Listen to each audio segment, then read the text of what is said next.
काँग्रेस हा कधीही बुडणार नाही. कारण भारताचा डीएनए आणि काँग्रेस पक्षाचा डीएनए हा एक आहे. काँग्रेस पक्षाचा जो विचार आहे, काँग्रेस पक्षाची जे धोरणं आहेत, हे भारताच्या संस्कृती, परंपरा आणि लोकजीवनातून आलेली आहे. त्यामुळे काँग्रेस हा कधीही न डुबणारा एक पक्ष आहे. 125 वर्षाचा पक्ष आहे.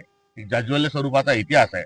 ज्या पक्षाने देशाला स्वातंत्र्य मिळवून दिलं, ज्या पक्षाने या देशाला लोकशाही या देशामध्ये उभी केली, ज्या पक्षाने या देशाला वैभव प्राप्त करून दिलं, हा पक्ष डुबणं हे कदापि शक्य नाही.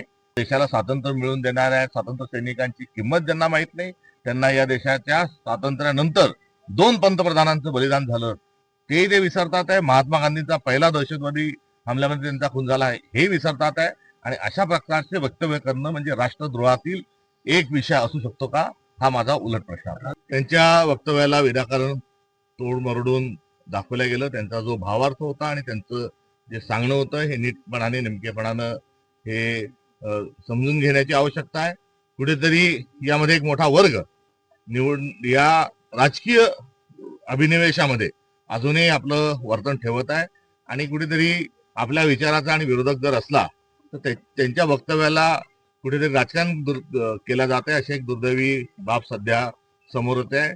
माझी सर्व विरोधी पक्षांना आणि भारतीय नागरिकांना विनंती आहे की ही वेळ राजकारणाची नाही, ही वेळ सगळ्यांनी एकसंघ राहून पुढे जाण्याची आहे.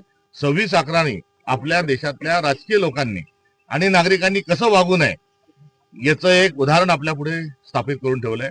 दुर्दैवानं त्यावेळेस 26/11च्या वेळेस आपण जसे वागलो तसं वागू नये हा धडा आपण इतिहासाकडून घेतला पाहिजे. त्यामुळे ही बाब राजकारण न करता काँग्रेस पक्षाची सीडब्ल्यूसीची जी भूमिका आहे, प्रत्येक काँग्रेसच्या कार्यकर्त्याची जी भूमिका आहे ती सरकार आणि लष्कराच्या सोबत राहण्याची आहे आणि या भूमिकेला वारंवार काँग्रेस कार्यसमितीच्या बैठकीमध्ये अधोरेखित केला जात आहे.